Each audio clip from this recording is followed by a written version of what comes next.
ಇವತ್ತು ಡಿಸೈಡ್ ಆಯ್ತು, ನಮ್ಮ ಅಪ್ಪ ಅವ ನನ್ ಮದ್ವೆ ಮಾಡ್ಸಲ್ಲ, ಎಲ್ಲೋ ಸೇರಿಸ್ತಾರಂತೆ. ಹೆಣ್ಣು ಸಿಕ್ಕಿಲ್ಲ ಅಂದ್ರೆ ನಾನು ಏನ್ ಮಾಡ್ಲಿ? ಎಲ್ಲಿ ಬಿಟ್ಟು ಬರ್ತಿ?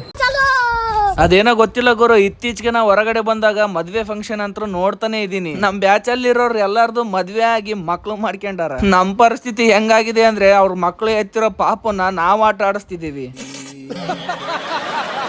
ಹೌದ್ ಬಿಡ್ರಿ, ಮತ್ತೆ ಇಷ್ಟು ದೊಡ್ಡ ಮುದೆ ಕತ್ತಿ ಆದ್ರೂ ನಮ್ಮ ಅಪ್ಪ ಅಮ್ಮ ನನ್ ಮೇಲೆ ಕರುಣೆನೆ ತೋರಿಸ್ತಿಲ್ಲ. ಇವತ್ ಹೆಂಗಾದ್ರೂ ಧೈರ್ಯ ಮಾಡಿ ನನ್ ಮದ್ವೆ ಮಾಡಿಸ್ಬೇಕು ಅಂತ ನಮ್ಮ ಅವ್ವ ಕೇಳ್ಬೇಕು ಅಂತ ಅನ್ಕೊಂಡೆ. ಅದ್ರಕಿನ ಮುಂಚೆ ಒಂದ್ ಜ್ಯೂಸ್ ಕುಡ್ಸಿದ್ರೆ ನನ್ ಮೇಲೆ ಏನಾದ್ರು ಕರುಣೆ ತೋರಿಸ್ತಾಳ ಅಂತ ಅನ್ಕೊಂಡಿದ್ದೆ. ಆದ್ರೆ ನಮ್ಮ ಅವ್ವ ನಾನ್ ಜ್ಯೂಸ್ ಕುಡ್ಸಿದ ತಕ್ಷಣ ಡೌಟ್ ಬಂದು ನಾನ್ ಕೇಳೋಕಿನ ಮುಂಚೆನೆ ತಾನೇ ಕೇಳ್ಬಿಟ್ಲು.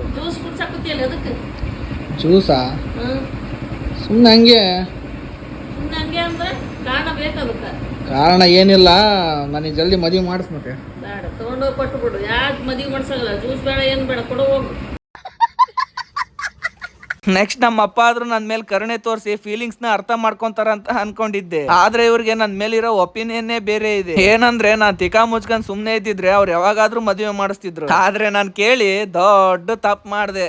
ಅಪ್ಪ, ನನಗೆ ಮತ್ತೆ ಮದುವೆ ಮಾಡಿಸ್ಬೇಕಿಲ್ಲ ಮುಂದಿನ ವರ್ಷ. ಮುಂದಿನ ವರ್ಷ ಬರೀ ಅದೇ ಹೇಳಕತ್ತೀರಿ ಪ್ರತಿ ವರ್ಷ.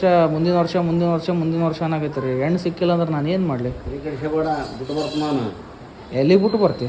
ಮಠಕ್ಕ.